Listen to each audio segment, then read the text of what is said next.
Welcome to the Live Wildly podcast, a space where we explore how to live our wildest expressions while nourishing our hearts.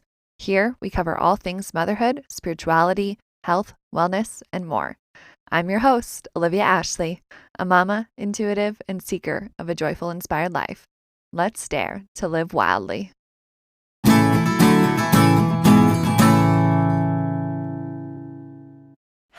Hello. It's Olivia Ashley here, and I'm coming to your ears with another episode of Live Wildly. And this one feels right on with the timing, as do all of my episodes, in a sense of it just brings forward what I need in this moment and what I think you all need or could be supportive of you as well. Because if you're feeling some of what I've been feeling or what we've been talking about a lot, there are some heavy things, or just like days are hard. Life is hard. Adulting is hard, right? I think we can all agree. Like, it's so beautiful and fun and incredible to see what doors open in front of us as we age, as we grow, as our children grow.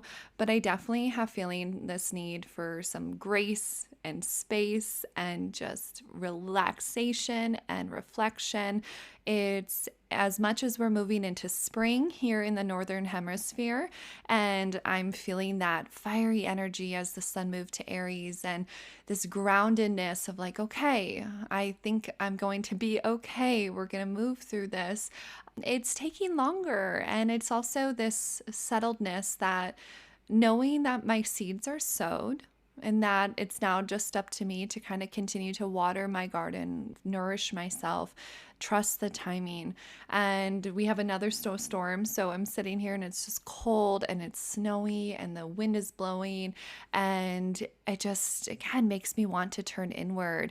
And so I think if you press play, this might be a really great moment to just let yourself relax, let yourself listen, and do whatever you need to get done, whether it's dishes or laundry or a walk or a drive, and just be here with me, be here in this space as we dive into a lot around parenting. So, if you've been here for a while, you know I'm a mother of three, a wife, and just, yes, parenting children is the most incredible gift of life and one of the most challenging gifts as well, I would say. It really triggers you. It forces you to have to reflect. It forces you to move through a lot of like your own childhood wounding and reactions. And, you know, it's amazing when you grow up and you're like, I'm not going to do this the way my mother or my father did. And then you have kids and you're like, your default, it just is that. And I'm sure that is primal and set in stone the way we watched our parents parent and what we learned. We kind of have taken that on and that comes out. And yet I love this conversation because it helps start to reframe that, yes, we all come from the place that we start. We have our foundation, we have our beliefs, we have our values. And yet I think a lot of us, and I don't want to say that broadly, but I think a good bit of us might be struggling. I know I am at times, to really feel like I am my own person. I am capable. I have the space. I have the resources I need to be okay in just myself. And then you layer on a husband or a partner and your friendships, and then you layer on the children and multiple children and their needs, and then layer on animals, or, you know, gosh, all of it that comes out. And I am just, at the end of the day, exhausted. I have nothing left to give. I mean, even by the middle of the day, some days I have nothing left to give. And it's brought me back to this point of, okay, I'm seeing that this isn't working very well. That, you know, I do have great resources. I have support system. I really do feel I'm doing a great job at motherhood. And so, firstly, I need to acknowledge that. In this conversation, it definitely highlights that, but we go even deeper to really being thoughtful, right? So conscious parenting, as Emily Hughes, our guest today, talks about it. It's really a philosophy. It's this understanding, this way of being, and this takes effort, right? And just as everything else does, it takes effort to be a parent and be a good parent, an attentive parent, a resourced parent. And so today is just another reminder that no matter where you're sitting, you are held. You are not alone. You have others who are moving through similar things or that can relate. And we are moving through this in community, that there's no shame, there's no blame. Let's remove that already. Let's remind ourselves to give ourselves space and grace as we're listening. And maybe we're going, oh, yeah, I could do this better. And hearing some ideas, and just take what you want and leave the rest. But I think it gives some really grounded understanding and support in this sphere. So, to bring you to the guest, Emily Hughes is a conscious parenting coach and somatic therapist. She works with parents who feel stuck in frustration, overwhelm, and conflict to find more ease and flow in family life. She empowers parents to stay centered and grounded and to improve her communication skills, emotional intelligence, and peaceful boundary setting skills. So Emily came on to talk about everything I just stated, really what the heart of what she does, helping parents find flow, really unpacking like, why are we frustrated? Why are we angry? Why are we overwhelmed? And how do we help ourselves? We talk about how we can start to create a support system, how women, right, the magic of a little village and community, or you of your friends, that you can bond on shared values and experiences and support one another. We talk a little bit about men and how do we empower them to also find that in their life and help them. We talk about how ancestral trauma plays into our parenting journeys, the importance of nurturing our partnership as parents as we navigate children and adding more children to family. And probably most importantly, we talk about what is somatic therapy, how do we integrate this, what lessons does it have. She walks us through a short practice. And it just overall, I walked away from this conversation going, I learned something, if not multiple things. And I feel ready to start to help myself. I feel ready to start to find my own soothing, to find my own support systems, to really look back and go, I come first because I am nothing without myself, right? My family is nothing without me taking care of myself. And same with my partnership. And that's a lot of what's been coming up for me personally in this time and space is around 18 months postpartum. I've always noticed this big aha. It's like this resettling into my body and my soul and myself and going, who am I now again, right? And I feel like this comes again and again, like early days postpartum, maybe around a year, but like 18 months, something really, really shifts for me. And I'd be so curious if this is at all resonates with other mothers. If you look back, if you had this period that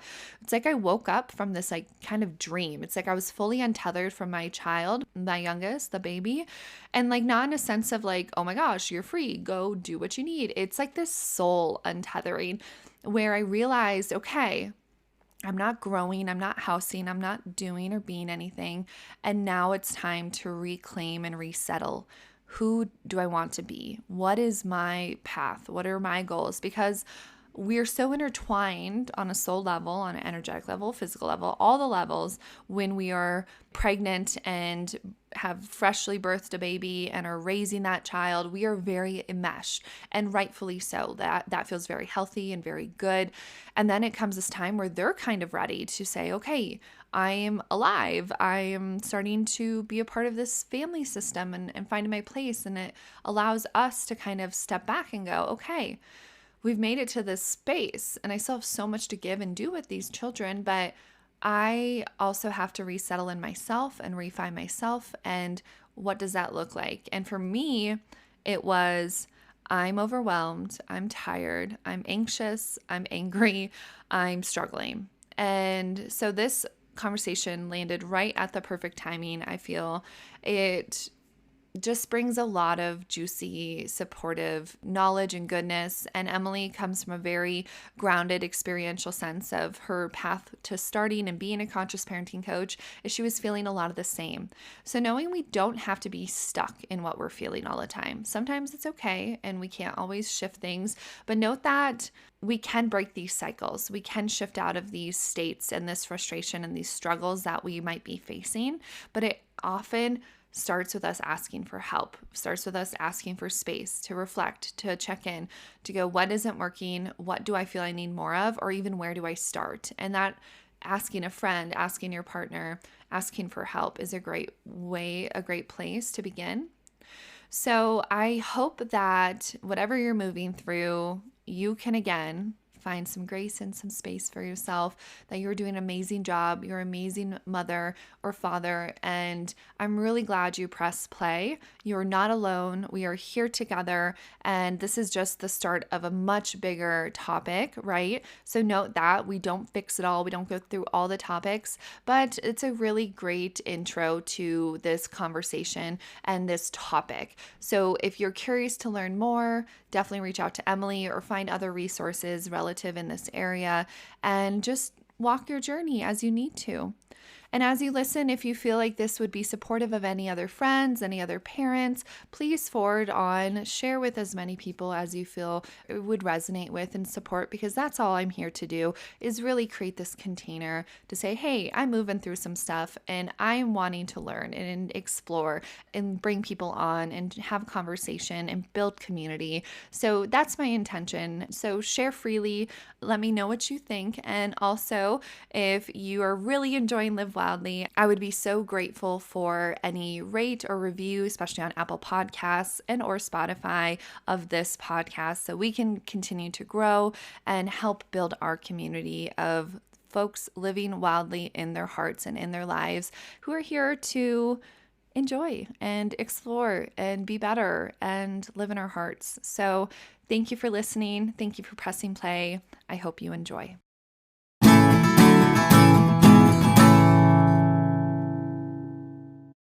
Hello, Emily Hughes. Welcome to Live Wildly podcast. How are you doing this morning? I'm really good. Yeah, thanks so much for having me. Got a little bit of a cough, but other than that, fantastic. I'm really looking forward to this conversation. Oh, me too. And that's totally okay. We are all human, right? We can understand a little cough. So, why don't we start by having you share a little bit more about yourself and your background so our listeners can get to know you better? Fantastic. Yeah. So my background, I've always worked with children ever since I left university. And I was a secondary school teacher, so high school teacher for 10 years. And then I had my own children and teaching and also having my own children at home. I was wildly overstimulated and overwhelmed. And I found parenting extremely difficult. And so I'm certainly not coming into my parenthood journey finding things in any way easy. I went to go see a conscious parenting coach, and it was really, really transformative. And I was like, wanting to leave teaching, but I also feel like service has been a big part of my life. And it's like, how can I find a calling in another service? And a friend sort of just suggested to me, why don't you become a coach? This has been so impactful in your life. And it was one of those life changing conversations where you're like, whoa, maybe I could do that. And I've never looked back since that conversation. So yeah, I work with couples and individuals, and it's really about, so my business is called Finding Flow, and it's all about finding flow within family life and finding what feels good. And a lot of the people I work with, and this was my journey too, are struggling with anger and frustration. And really, it's about softly tending to ourselves and soothing. I think that's a big part of my work with people and my personal journey has been around soothing, because I think a lot of us, that is really what we need, is a great deal of soothing on this journey of parenthood.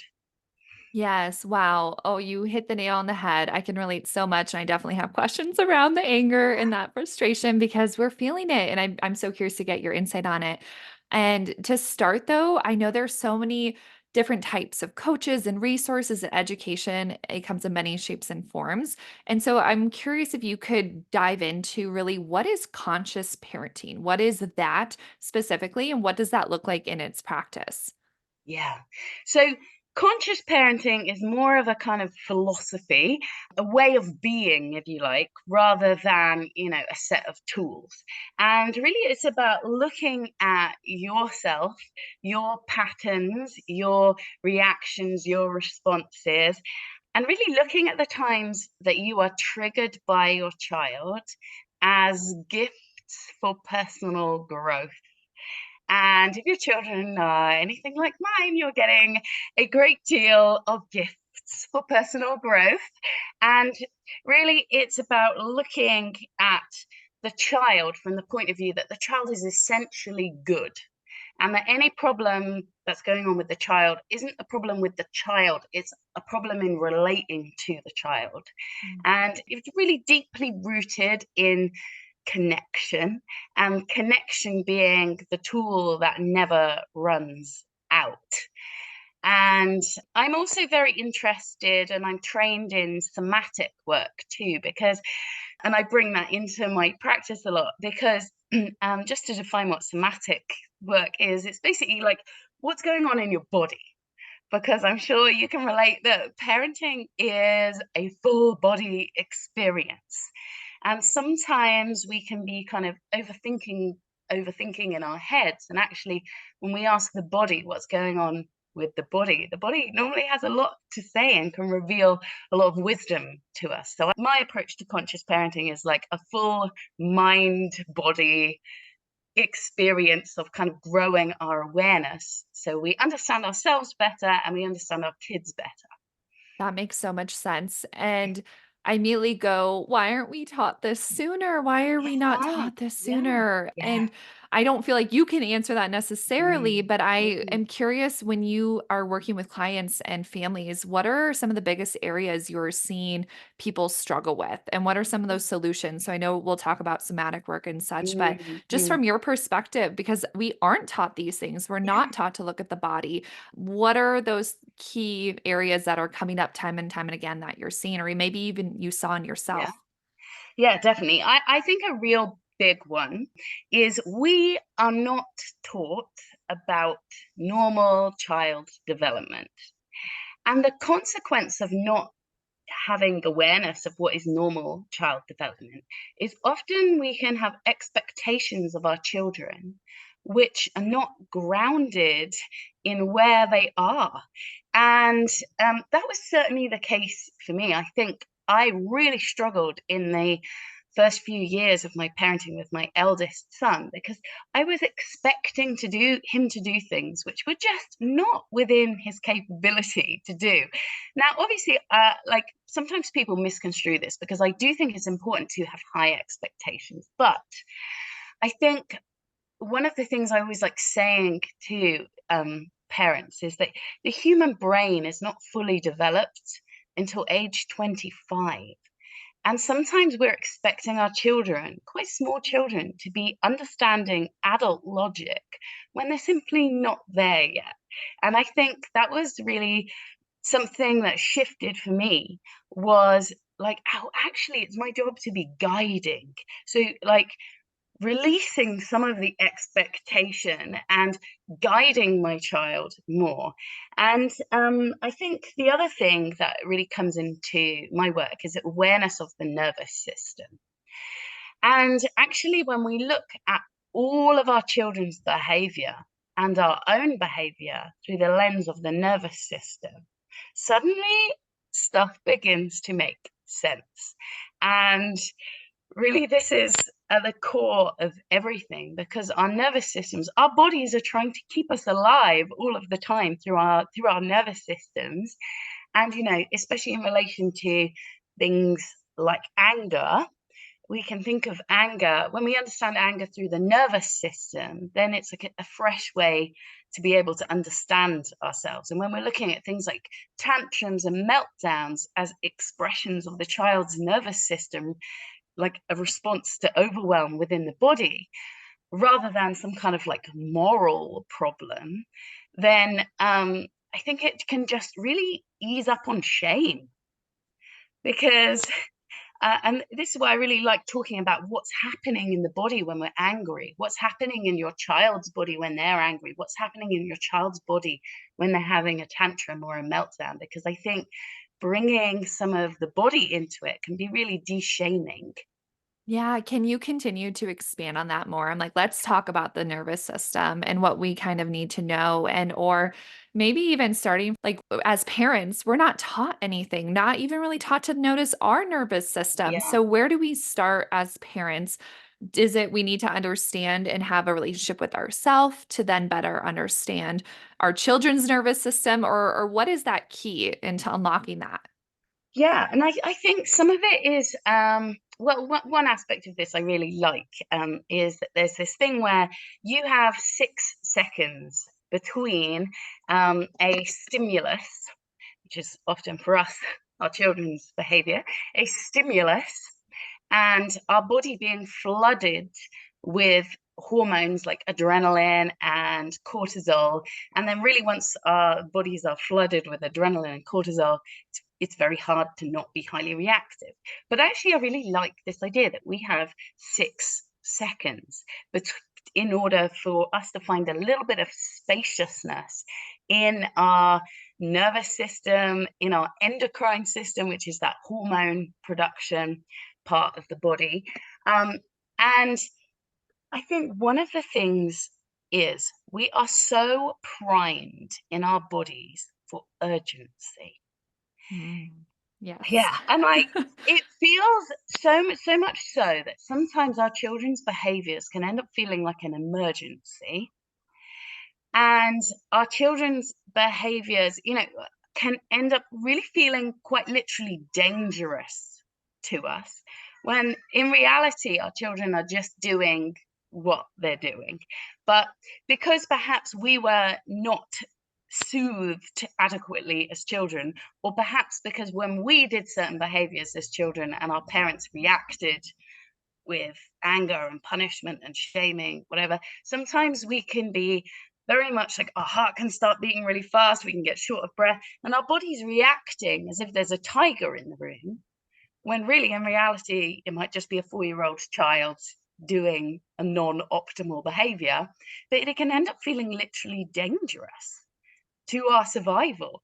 And so this is where that word soothing that I Mhm. mentioned really comes in, because we sometimes we can't hack our way out of this just through logical thought. Sometimes what we really need is just a lot of soothing and a lot of telling ourselves that we're safe, what I Mhm. think is kind of at the heart of this. And maybe also doing some like bodily soothing as well. I mean, we all know about breathing. And I'm also trained in breath work too. And I do, I believe in breath work, but I think that this idea of just take a deep breath is a bit limiting. And there's a lot more that we can do with our bodies to soothe and tend to ourselves.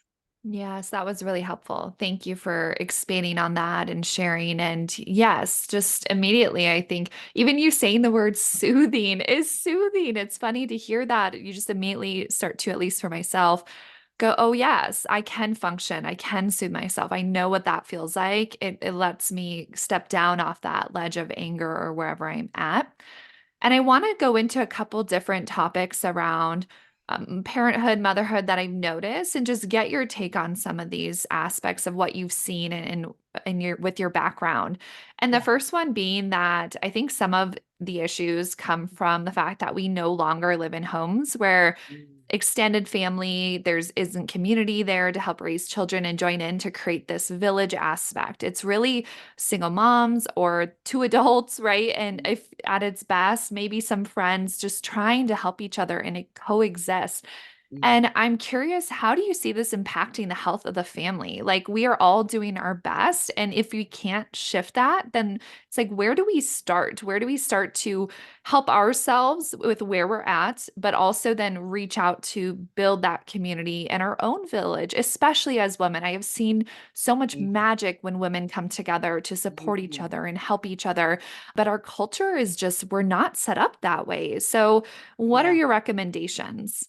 Yeah. Well, I think first of all is just a real clear-eyed look at the fact that the nuclear family is not normal, right? It might be normal for where we are in our cultural, the culture we live in now. But I really like this fact. It's from the book Hunt, Gather, Parent, and it's that the nuclear family accounts for 2% in all of the history of the human species, because 98% of humans have lived in tribes, villages, tight knit communities. So that can be quite de-shaming, I think, that actually the way we're living is not really how we're meant to live. And the fact that we might be finding that hard is not because we are flawed, it's because the system is flawed. The way that we are living is flawed. And often, as you as you as you imply, like most, especially mums, tend to be doing the job of what probably should have been done by 10 people in the village by themselves. So no wonder we're finding it hard. And I think giving ourselves grace is so, so important with that.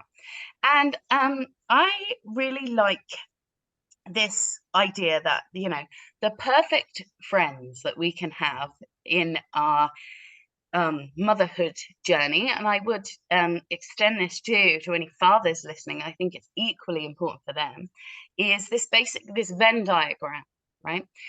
Other parents who share the same values as you, because that is so important, right? Finding parents who have similar values.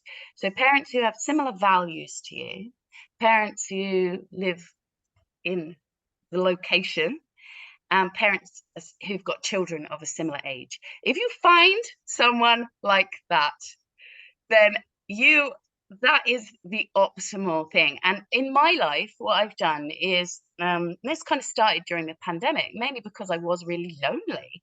And I basically created this group. I just invited 5 other women to come and do a moon circle, and now, what, like 4 years later, we're still doing our moon circle. We meet every full moon. We're actually a bit rubbish at meeting on the full moon, but we meet every month, and we do a sharing circle. And this has been transformative because obviously we have this WhatsApp group, but it is really, there's a deep friendship there. And I think this is a really way that I have cultivated my village, through being really intentional. And I think one of the things to say here, something that can come up sometimes, is it's almost like when you have a child, sometimes we get this feeling like we're back at school again, because it's like you have to make a whole new set of friends potentially, and that can feel really nerve-wracking. But I also think one thing that we miss out on, because of the way that we parent, so we often miss out on wisdom from people who've got older children. And I feel like I'm certainly lacking that in my life, and I'm really yearning for that in my life, to kind of have a bit more of an inter it's not really intergenerational, but inter-age wisdom. Like, I really want to talk to people who've got teenagers and like learn from them.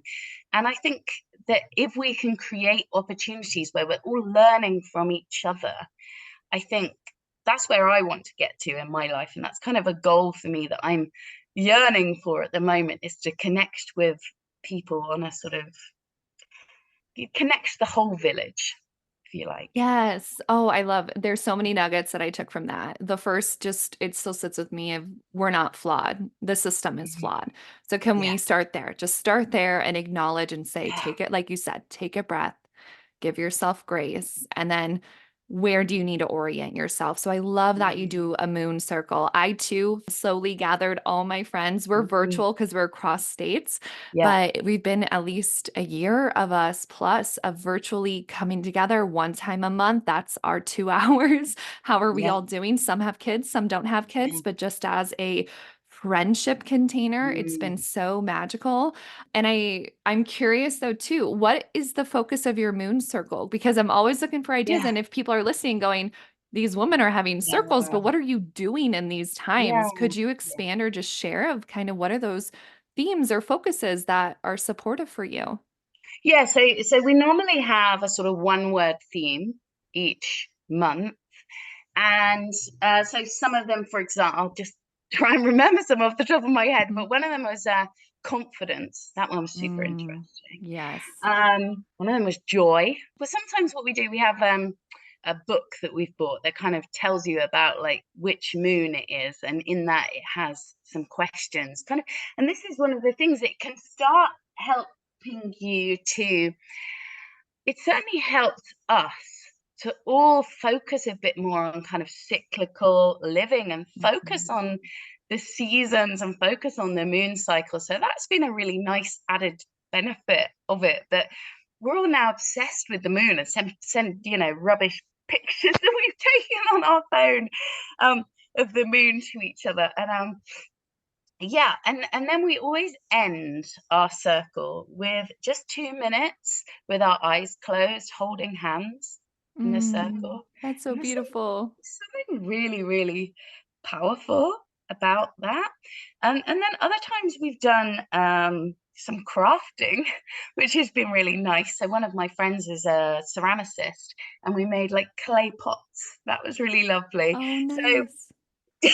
yeah, we've done kind of lots of different things in the last 4 years or so that we've been doing um this moon Yeah. cycle. And yeah, occasionally it's been virtual when COVID was happening and things like that. So and I also, I mentioned this before, but I think if there's such a need for men to have brotherly support within Yes. fatherhood as well. And I think encouraging partners and husbands, if you have them, I think sometimes it's an even greater challenge because there's vulnerability in instigating this, because it can feel a little bit nerve-wracking, like, I'm suggesting this group, are people going to say yes?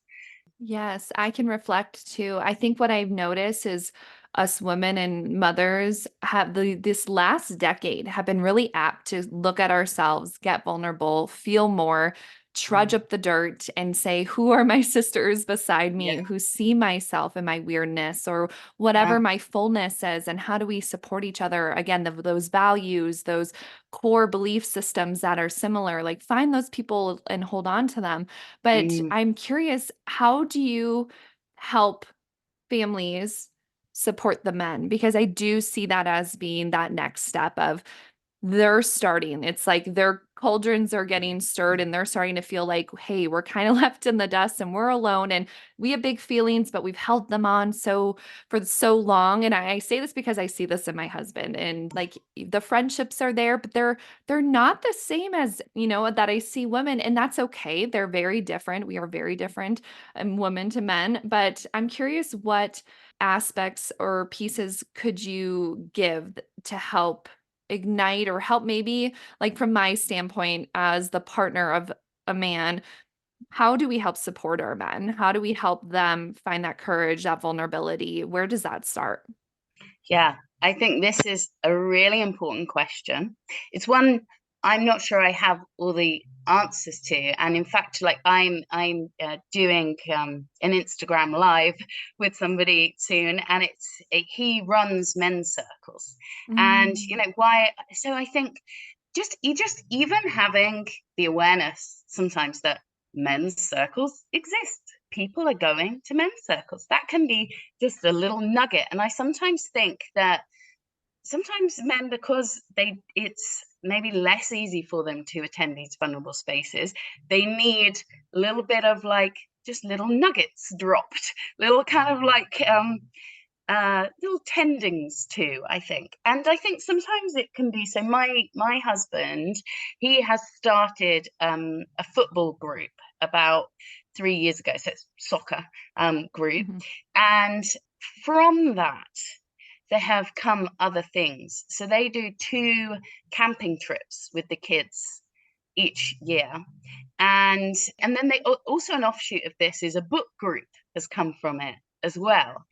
And so there are like the seeds of things happening. And I sometimes think sport can be a way in to some of this brotherly support.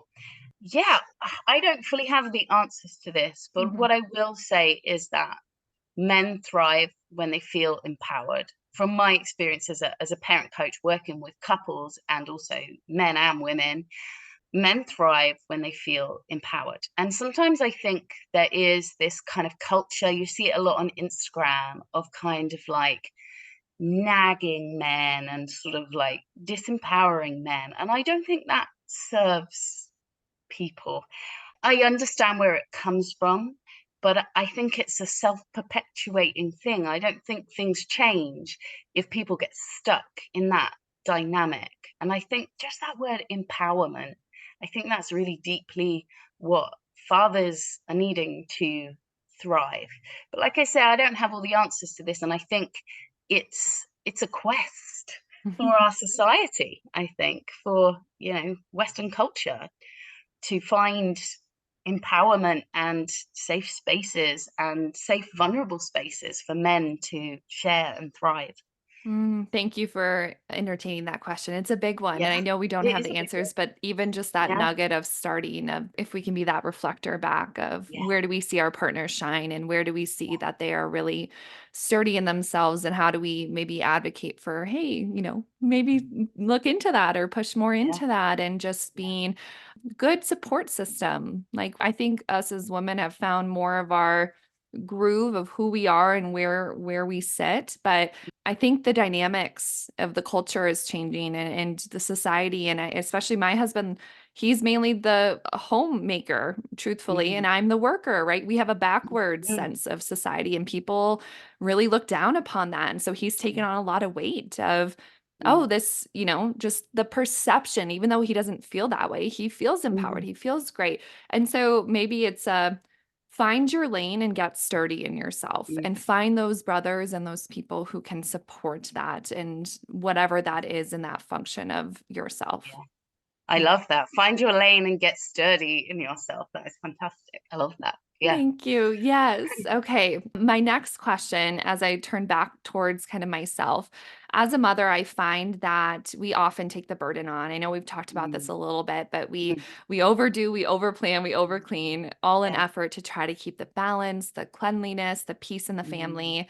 Why do you think mothers often do this? Is it societal? Is it just the expectations? Is it just the way we're hardwired in a way that mm, we're gonna shore up and get everything done. But I feel like we are all just overwhelmed and overstressed. And so, yeah. how do we start to find balance?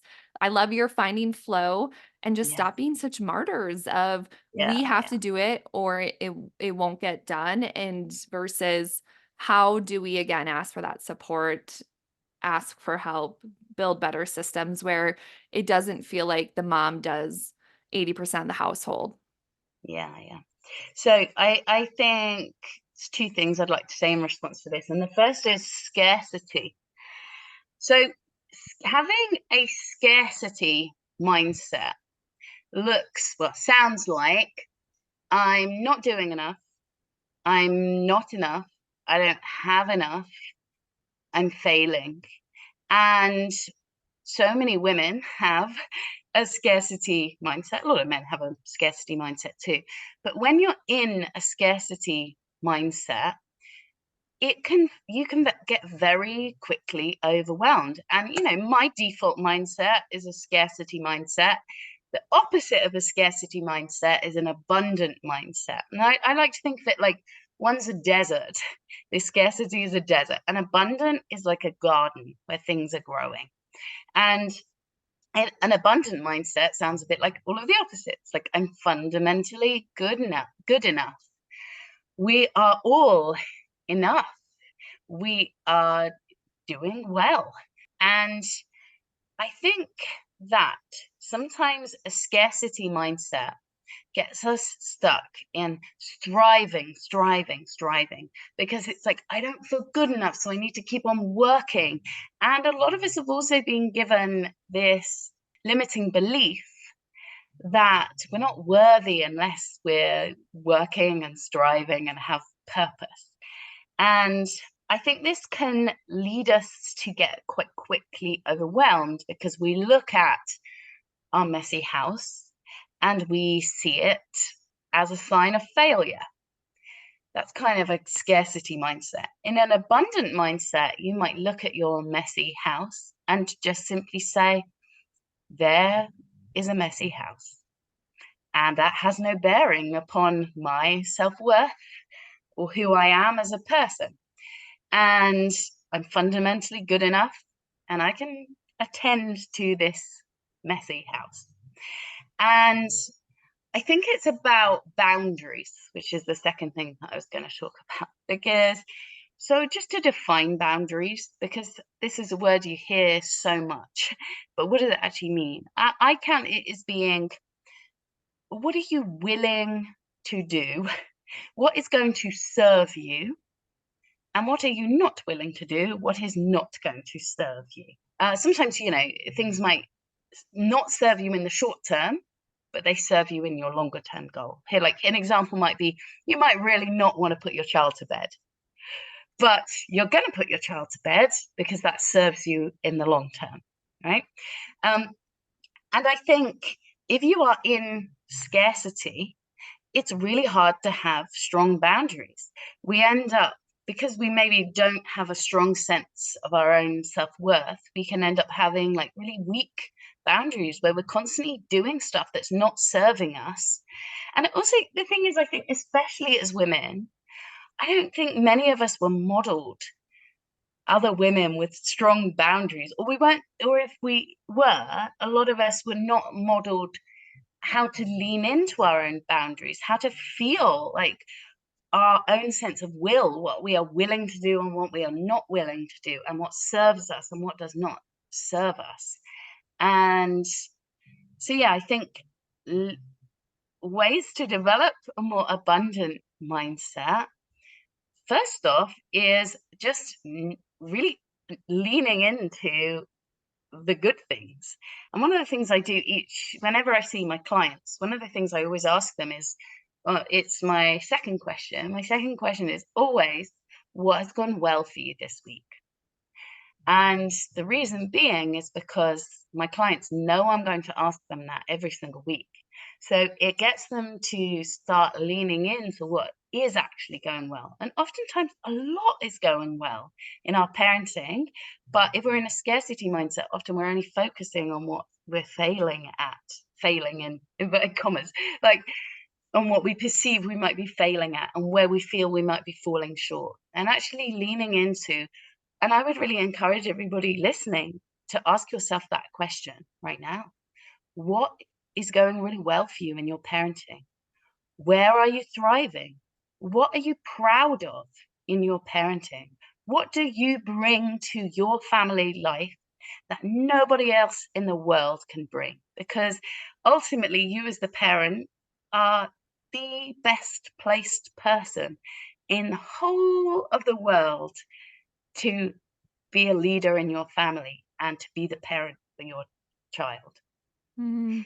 That was all so powerful and important. Thank you for saying all of that. My gosh. But I just go, wow, that, it's so much to unpack in a way. It's like, where do you start in that sense? I think understanding it. And I think I can tell immediately, like, wow, I'm functioning in that scarcity mindset. That's how I was raised. Yeah, And then that brings me overwhelmed thinking about how I'm functioning in that scarcity mindset. yeah, And so I think it brings me too, because I also then see the stance of the anger starts to arise yeah. because I get Hmm. frustrated. And right, it's that whole Hmm. cycle of like self Yeah, worth and all the things. And so I want to talk more about this anger and rage that I'm really seeing yeah, and yeah, noticing being talked about more, I yeah. think more broadly culturally, but also even with my friends. And I just am so curious. What do you see as the root of this? And how do we support ourselves in expressing and find solutions to this? And knowing this is like, that's a big egg to open and to note that that is going to take time, but I'm just, it's like, where and why is this starting? Is it just how we were raised and that's just kind of the pressures that then we react? And yes, unpack this, help me understand this a little bit differently. It's a huge thing, anger, but I will try my best. So, one of the things I would say about anger is energy for change And often it's response to a perceived violation. So the Mm. question to ask yourself is, what is being violated? And sometimes it can be, we've spoken about expectation. So sometimes it can be that you had an expectation of your child, and that expectation did not come to fruition. And then we can get angry because it's like sort of what you thought was going to happen was not going to happen. There's a bit of shock, and it feels like suddenly everything's out of control. And I would say that control and anger, they're like very intimately connected, because for most of our lives, since we were an adult, we have been in control of our lives. And then we have children, and suddenly we realize that ultimately we cannot control our children. And why is that? Was because that would not be optimal if we were going to control our children. And human beings are really hardwired to not be easily controlled, because otherwise they would be exploited. And so there can be this tension between our urge to control, because control makes us feel safe. And there can be this thing where it's like, if I can control everything, then I will be safe. And then when our expectations have been flouted, then it feels like everything's out of control and we're very unsafe. And I think at the core is, I always say to clients, like, the question is not, how do I stop yelling? The question is, how do I feel more safe? Because in something like yelling is protection. Yelling is a protective behavior. It's an instinct to protect yourself. And it's a very like core instinct to kind of like yell because you're in danger. And obviously you're not in danger, but that's kind of how it's being perceived. And also other things like violations of your boundaries. Um, and this can be, your personal boundaries, or it can be your boundaries in your home. And often that comes into your feeling like your values have been violated too. So I think getting really curious about what has been violated here can just give you a little bit of clarity. And then the question is this truly being violated, or is this just a child who is trying to meet their own needs and who perhaps doesn't understand what my expectations of them are, doesn't understand my boundary, or perhaps they need help to meet my boundary. Do they understand my value? Probably not, because most people don't formally share what their values are to their 3-year-old. And a lot of this, you asked at the beginning, what's conscious parenting? Well, conscious parenting is becoming aware of all of this stuff, becoming conscious of it, so that you are reacting from that aware place. And in terms of what do I think Mama Age is having a moment, I think that is probably because I think somewhat it's probably because been a bit of a pressure cooker. And I think the pandemic probably became this, real moment within that pressure cooker of just overwhelm, overstimulation. I think the expectation on mothers in particular is so unachievable. And this idea that we can do it all, like, whilst that might be really appealing in lots of senses, it can also be quite overwhelming in terms of our body and our nervous system, and like how much can we physically and emotionally take.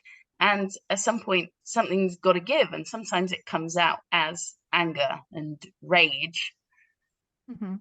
Yes, that makes sense. And that was helpful to hear in that reflection. And you can start to think about and reflect. I liked all your different prompts. That helps.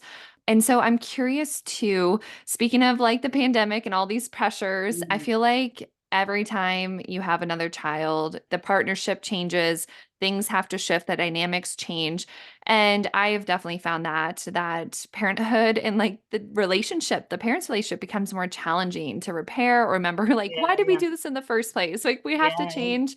I'm curious if you have any recommendations or what are some foundational pieces that as people go through the journey of parenthood, what would you recommend to just help them focus on partnerships still and make sure that that foundation is strong and steady and we remember why we love each other and why we decided to have this child?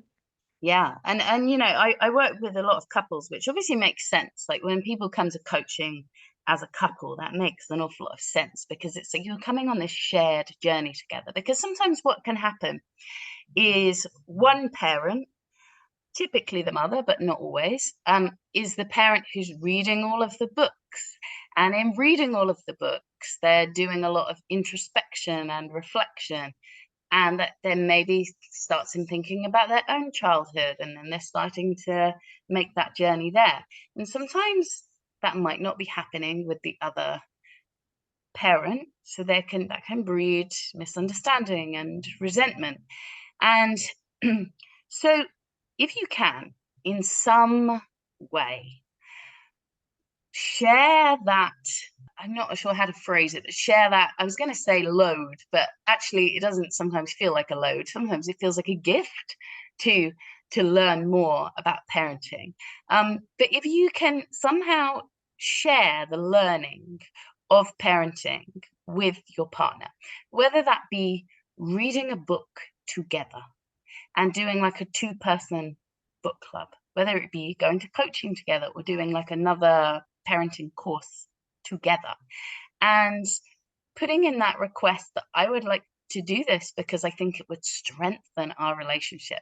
So not like you're coming at it as in like you need to learn this because you need to level up, but actually like what are the positive things that this might bring? Things that I would love to get on a shared understanding. Because sometimes what can happen is, when we get together with our partner, often it's because we have a shared set of values. But then we have kids and we might not have the same shared set of values in relation to bringing up kids because we're each coming to the parenting with our own experiences. And sometimes we might not be articulating what our values are to each other in relation to, because dating is the thing where you basically are dating to see what each other's values are, but then that process doesn't happen again when you're coming into raising children. So one way to do it would be to intentionally create these conversations where you are figuring out what your values are in relating to having kids. Also, I think there can be what sometimes comes up with some of my couples that I've worked with is that, yeah, the father feels very disempowered, as I've mentioned, and also deprioritized, which is natural, because the child becomes deprioritized. But I think having points within your week where you focus on each other, I think is so important, whether that be through things like having lunch together if you both work from home, because so many people are working from home, and it's just that sort of like intentionality of let's book it in our calendar. Like, are we both at home on Friday? Like, let's have lunch together and sit together. And I think it's just finding the time that you potentially already have and being really intentional about it. Mm. That's really beneficial. And I'm curious as we talk about this, because yes, relationships are so important. I also am curious to how maybe our ancestral trauma or pieces from our parents are kind of, and I almost think of, I'm hearing my in-laws talking to me as I'm trying to parent with my partner. And I know that's not exactly ancestral trauma, but it can be traumatic when you have Mm. in-laws and others bringing things up. But I'm curious how you see that line come through into our parenting and how can we just be aware or work with it, unpack it a little bit so we can kind of own our own parenting journey and own our relationship and what the family dynamic is. Yeah. So I've mentioned values a few times, and one of the Mhm. things to get really clear-eyed on is, are they actually your values? Or are they like the values of your parents? And are they actually like serving you anymore? Because sometimes we might have values that have kind of been passed down the ancestral line that actually we're getting super triggered when this value is being um, compromised in some way. And actually, an illuminating question might be, is this value even serving me anymore? Is this serving me for the family that I have? Or is it something that I can just do a little nod to the ancestors and say, thank you, but it's time to let this value go. It's not serving me anymore. Yeah, I think parenting can bring up an enormous amount in two ways. Sometimes I think if you have a child that is very similar to you or has traits that remind you of yourself, it can be very difficult because sometimes it's really hard to give that child empathy if you did not receive much empathy as a child. Because I can't quite explain how that works, but I Yes, see it that makes so sense. often. Yes. And that especially in people that have more than one child, they notice they're able to give empathy really easily to one child and they're not able to give it that easily to another. Like, it might be because they were not given empathy as a child. And then sometimes people can have a child who I sort of talk about as being like a healing child. So for me, my eldest is definitely the child who triggers me the most, and it's because I notice these things about him which reflect parts of myself. And really, what that's calling me forth to do is to tend to those parts of myself I feel a little bit uncomfortable with and soothe those parts of myself that I feel a little bit uncomfortable with and really appreciate all of me so that I can appreciate all of him.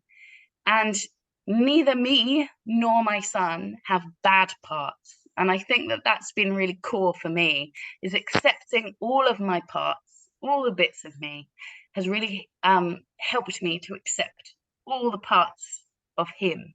Because, like, truthfully, in my early years of parenting, I did not accept my son. And it was because I did not fully accept myself. So that's kind of been the journey I've gone on with my eldest. My second child is a real pudding of a child. And he's been really healing for me in a different way because when I'm able to be soft and sweet, and it's so easy to give him empathy and be soft and sweet and snuggly with him, it's been really healing to the little me who really needed like loads of softness and sweetness and tending to and empathy that, for various reasons, my parents tried, but I think I needed more than they could offer.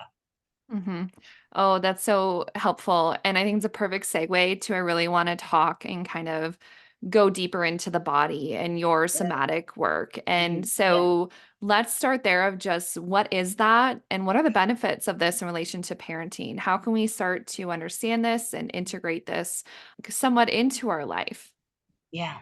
So I think somatic work is really great for overthinkers because overthinkers, and I count myself in this, often this type of person might have been to talk therapy and they talk and they talk and they talk and they talk and they talk and they talk and they talk and they potentially don't get anywhere. So talk therapy is great for some people, but for others, and not knocking talk therapy at all, is obviously very needed, but for other people who've kind of been down that route and still not making that much progress, sometimes the talking and the analyzing is actually distracting from the feeling.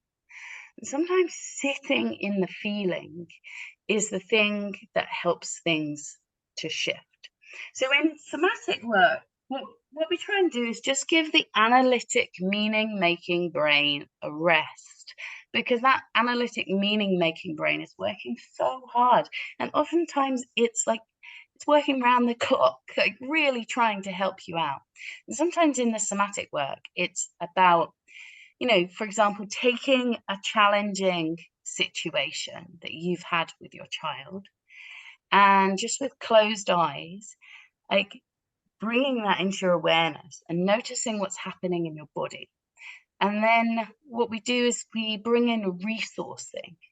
So it's like, you might ask a question like, what would be the complete opposite of what you're feeling right now? And sometimes it can come in as something really abstract, but that's supportive and soothing. And sometimes just bringing in like something really abstract. It could be like a golden light or a tree, or it doesn't have to make sense. And I think there's something so liberating in the somatic work that I do with clients where it's like, this does not have to make sense. If it makes sense to your body, great. Like it doesn't have to make logical sense. So it's bringing in resources that soothe the nervous system. And a lot of times when I'm bringing in somatics into my work, things come up and it's often very nature based because nature is the great resourcer for our nervous systems. And it's just bringing a settling and soothing to the nervous system. And sometimes that is enough. We can talk and talk and talk about things, but sometimes it is about bringing that settling and soothing to our nervous system. And then it's like, okay, it's all sorted now. I mean, I know that maybe sounds a little bit oversimplistic, but sometimes it's this little nudge. We're holding on to this activation in our nervous system. And sometimes when we bring that soothing to it, it's like our body just goes, it's okay. It's okay now. I love that. And I think it is simple, really. And you're right on. Back to the Yeah. overthinking. We Yeah. overthink it. We make things so complicated that we have to have the perfect step-by-step process. And here's XYZ, when in reality, like our bodies are so powerful and all-knowing, and it's just how do we help support that remembrance of it in a Hmm. way. Yeah. And I'm curious if you could expand more about some examples of the somatic work or maybe breath practices that you recommend to Yeah. parents to just help cultivate presence and connections with themselves and their children. I think just that base level of where do we start? Yeah. So one of the things, and maybe we can just do a little Yeah, I'd love practice to. now. So, just an invitation to bring in something that feels a little bit spicy in your life. So, it could be about parenting, but it might not be. So, you're just bringing in something that feels a little bit spicy in your life. And for those listening, if you want to close your eyes and just see how this couple of minute practice works for you. And when you bring in that thing that has this spicy activation, whatever it might be, you might just observe where it is. And perhaps it's a sensation in the body, like a tightening of the chest, your heart starts to beat faster, or perhaps it's something really abstract, just like a color, or maybe like a feeling of sometimes what comes up for people is like kind of hands or something like that, like an image maybe coming up. And whatever it is, we can just acknowledge its presence by just saying to whatever it is, wherever it might be in your body, I see you, I hear you. Just those words, just whatever spicy anxiety we have, just saying, I see you, I hear you. And that can be like, sometimes that can be enough to just Yes. give this spiciness in the body. And I like to kind of frame it like that, like just spicy feeling, because sometimes we can talk and talk and talk, but all it is a spicy feeling. And when we give it that acknowledgement, I see you, I hear you, sometimes it can just settle because what it maybe needs is to be known and to be acknowledged. I want to reflect back what happened for me just with saying Yeah. that. So, yes, it was immediately, it was in kind of my lower chest, probably like solar plexus Yeah. area. Yeah. And I saw a tornado. Like, first, it was feeling like that feeling, but then it was a very visual of this big tornado just sweeping, just angry. And when you said that, of just the acknowledgement of it just slowed down and it kind of just stopped. And I just saw openness of a space of there's no longer a tornado. There's just this like that stillness after. And I was like, oh, okay. It's okay. I'm okay. That's been spinning inside of me for so long. And so that was so beautiful. And I love that just how your body reacts. Like you said, it's can be visual, it can be a feeling you don't really Yeah. know. You just have to accept what kind of comes forward and that your body now, okay, I can feel that that is settled within me. Like there isn't that tornado running. It stopped. So Like your body thank is you. so wise.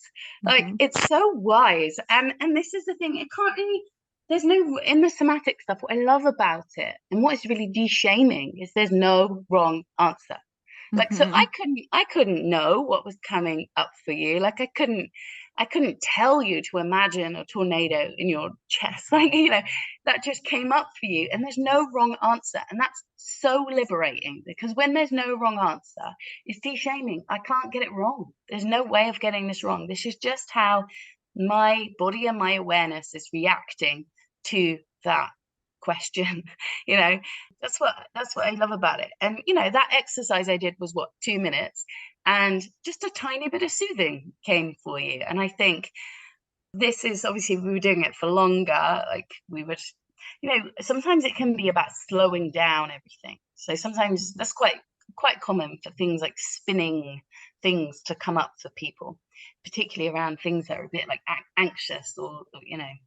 And sometimes it can be about just inviting it to really slow down. What would it be like for there to be a tornado in your chest, but to like slow it down so it's moving really slowly? And this slowing down has this really positive effect on our nervous system. Hmm. Yeah, no, it definitely does. And I'm curious, I know you work with parents specifically, but as Mm. we learn these practices and you are a mother and you're deep Yeah, in yeah, this work, yeah, how do we share this with our children? How do we yeah. help them step into their nervous system or find that supportive, that nurturance, that slowing Mm. down that we obviously need? And I'm sure they need too, but I definitely see that there's this break like this chasm between parents like, oh, I'm going to get all this work for myself and I'm so mindful and I do all these things for myself, but then they were kind of just leave the kids to be like, well, they'll just I'm this way, so they're fine, right? If Yeah, you can get what I'm picking up. But yeah, I'm yeah, curious, yes, how do we integrate this? How do we integrate the work that we do on yeah. ourselves into our family? Yeah. So I think one of the things would be, if we don't want to pass on urgency, because that's at like the core, that's at the core of a lot of our modern day issues, I think, as parents, then we have to embrace a slow pace of life. And that doesn't mean we don't do anything, because Hmm. parents get really scared when you say that to them. You do stuff, but then you allow time to come back and do very little. And then you do stuff and you come back and have time to do very little. And sometimes that's really hard. If your children have been used to very high level of activity and like a lot of kind of scheduled activity, it can be a transition to move to a slower pace of life. I also think children are fantastically intuitive. And one of the questions I would always, I don't always, but I say often to my children, most parents are aware now, of the power of emotional intelligence. But a really interesting question to ask your children occasionally is, they say they're scared. It's like, how are you aware that you're scared? What's the sensation that is telling you that you're scared? And I did this with my son last night as an example because he was scared before bed. And he said that his fear was in his tummy. And it's like, how can we bring a bit of soothing to your tummy? And it's like, we don't need to fix what he's scared of. We just need to bring a bit of soothing to his tummy. And that helped to settle him down. And I rubbed his tummy and then he was rubbing his tummy. And I said, like, can you imagine something really soothing and warm coming into your tummy? Because most children, with your help, are able to articulate their feelings, but just connecting that feeling to the bodily sensation can really help a child make sense of themselves. So a lot of us haven't got that. We feel something and we're very confused about what we're feeling, but feelings always start in the body. So bringing that link between the mind and body. I love that so much. We need to like sing that out more of just that reminder. Yes, as adults, we need it, but then how do we show that to our children and reflect that and give them that inquiry in that space? And that's so simple. Again, coming back to that simplicity of practice. Once Mm, you have some of those foundations, I think you can really make such a big impact and that slowing down and that remembrance of, hold on, we don't have to be rushing through our day, rushing to here, rushing to that. They're watching us. We are that representation for our children, for our family. We set that tone. And we're obviously, from this whole conversation, overwhelmed, exhausted, feeling alone, feeling angry. Things are not quite right.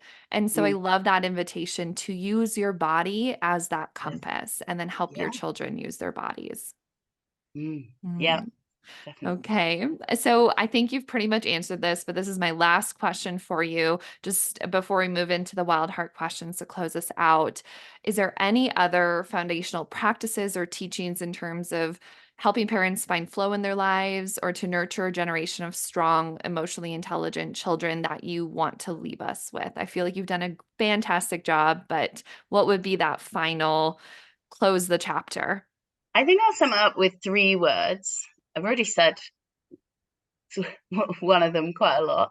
So I think is soothing is the number one. And I really love there's this book called The Good Enough Parent. It's a new book. That's Winnicott's phrase, but it's a new book called that, The Good Enough Parent. And it has a whole chapter on soothing. And it says the number one thing that a parent can do is soothe their child. And I think within that comes soothing ourselves. I thought that was such an interesting reframe. It's like, that's my job. That's my job. We're deep, Yes. we're deeply emotional beings, and that's my job to soothe. And that really shifted a lot for me. Just reading that one sentence was like a big, like, aha moment for me. I think grounding is so important. So I would define grounding as being the practice of putting the energy in your body lower down. And basically, that might sound a bit funny, but sometimes we can be so much up in our head, up in our head. And grounding is like bringing all of that energy a bit further down. And there's loads of ways that we can ground ourselves. Nature is the most grounding thing of all stuff. And you can ground yourself simply by looking at a tree and just imagining your energy in your body going a little bit further down. So, yeah, grounding and soothing. And then the other word is resourcing. Because if we are poorly resourced, I think when I talk about resourcing, it's like you're a cup. And if your cup is dry, if you're poorly resourced, you cannot parent very well.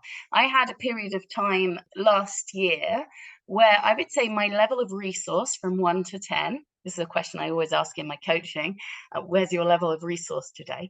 My level of resource for about a month, for various reasons, like health related, me and my son, was like a 2 for a month. And my parenting was really went down the toilet for that month because I was so poorly resourced. So, people talk about self care. I think that self care sometimes feels just like another thing to do. It feels overwhelming to do that. But like thinking about like what resources me, what depletes me, and making sure you're finding balance within that. We can't find balance within the entirety of our parenthood journey. It's too complicated, but we can maybe find balance between what resources you and what depletes you. And maybe that's a bit easier for people to a place for people to find balance. That was absolutely beautiful and a great summary. Thank you for just hitting that home and making sure we understand where do we start and how do we support Mm. ourselves. I feel like I'm coming away from this conversation just feeling reset in a way and re-empowered to say, we are all doing our best. How you started this, right? We are all doing our best. And Mm. yet we can bring a little bit more awareness and resource and soothe and use our body as our compass to help just live our best lives and live a Yeah. life that feels good, that we're soothed, our kids are soothed. I mean, if you can imagine, like, if the goal of life was to be a soothed individual, like, who we would be in this world Yeah, and what would come from that. So I'm gonna step definitely. away and really I'm gonna go write that word on our big calendar in our kitchen and just focus on that these next couple weeks of I need soothing, and what does that look like? And ask my children, what do you need to feel soothed today? And just see what comes up from Yeah, that. So, love that. oh, Yeah. I feel so full right now. So, to bring us to close, I always Yeah. ask my guests these few wild heart questions. And being on the Live Wildly podcast, I must ask, how do you live wildly right now? Two words, ecstatic dance. Yes, I love that. So, if people don't know what ecstatic dance is, it's somewhat a sober rave, and you go and you drink a hot chocolate, which is a sacred cacao ceremony, but you can take whatever parts of that you like, or you can just think of it as being a hot chocolate. And you spend 2 hours with your eyes shut dancing. And I think you spoke like about like ancestral trauma. Well, I think this is ancestral connection because our ancestors danced. Like you see Hmm. kind of in tribal cultures around the world, like they go on like a hunt or they go to like battle or they have like a ritual or ceremony. What do they do when they come back? They dance. This is something we've lost, and it is so important for our nervous systems to dance, to shake our bodies. And all mammals shake when they're shifting nervous system states, but we've been conditioned through civilized culture to not intuitively shake, and our bodies need to shake, and dancing is such a powerful way to do that. I think dancing, ecstatic dance for me, is £20, and it is much cheaper than therapy for me. I go see a somatic therapist as well, but like I really feel like I come away from these ecstatic dance sessions just completely transformed. And if you can't find an ecstatic dance session near you, this is like go on YouTube. Like it's not quite the same, but in some respects, doing it alone in your bedroom with your eyes shut, that can be a really powerful experience too. So, Yes.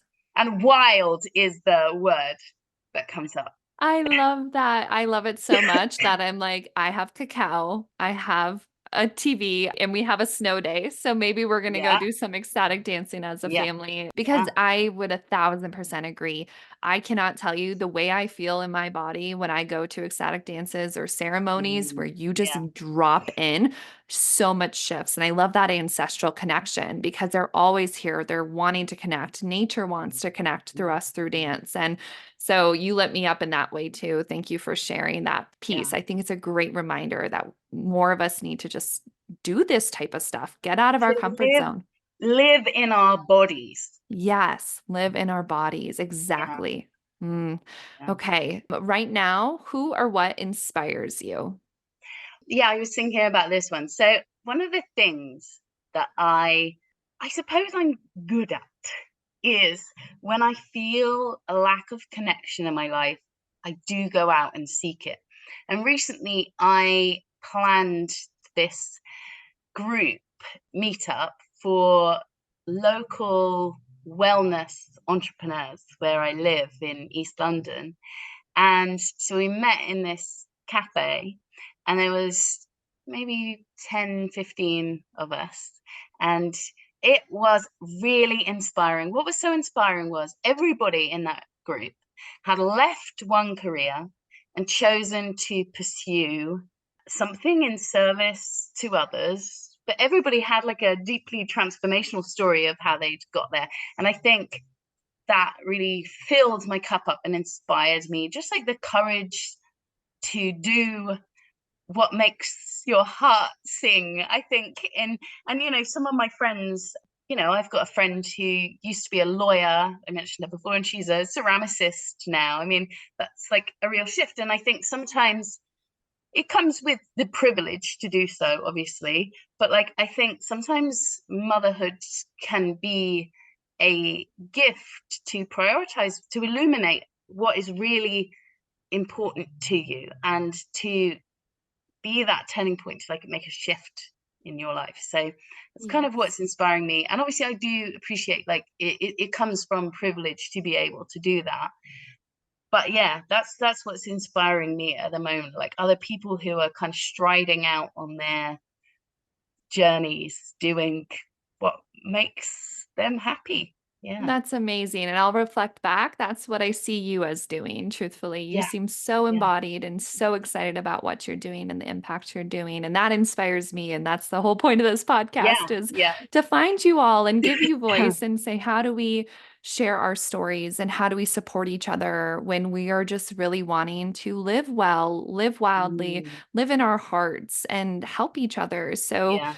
that's so beautiful. Thank you for that reminder. Yeah. And what is an intention of yours in 2024? We're a couple months in now, but have you set one or what are you looking at?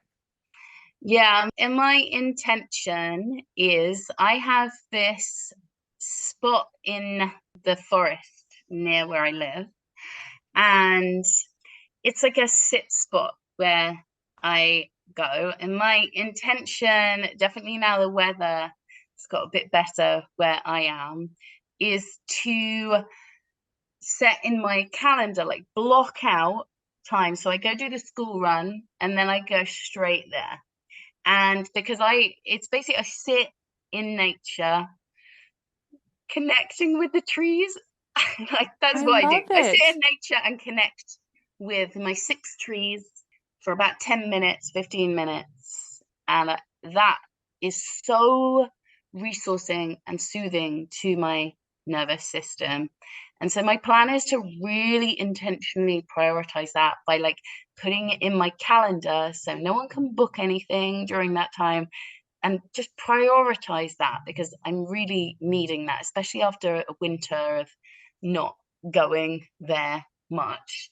And last year I went, but not in like a regular rhythm. And I think this year it's calling me to really be intentional about that. That is so beautiful. Let's normalize communing with our trees and our Yeah. ancestors of nature and just that connection. And so kudos to you for blocking that time off too. I know how hard that can be, but you're prioritizing it, and that's awesome. So, Emily, why don't you tell us about where people can find you and if there's anything else you want to share around your work?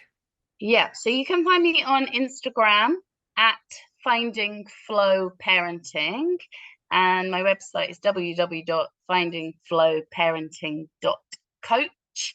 And as well as doing one-to-one coaching and couples coaching, I also sometimes do group coaching, and I run workshops sort of sporadically through the year, and on topics like more specific topics. So, like on how to help your child who's hitting. I've done quite a lot of courses on anger, which we've spoken about in this unit, like understanding your kids' tantrums and meltdowns. And I also do somatic work. So you can come see me just for somatic work. And I've got a couple of clients I see just for that. No coaching, just full hour of somatic work, which can be just super supporting and nourishing. So yeah, that's me. I'm also on Facebook as well at Finding Flow Parenting. That's wonderful. Well, Emily, you're doing amazing work. I'm going to look into some of your workshops and your courses because I feel like why not? Like, I need help. I loved everything you just shared today, and I highly recommend other people come find you as well. So, thank you. You really lit me up with this conversation and just made me feel more like I'm not at fault. It's just the system's faulty in a way, but we have the tools to repair, and you're doing such amazing things. So, thank you for being you, and thank you for your time today. Great. Thank you so much. Cheers.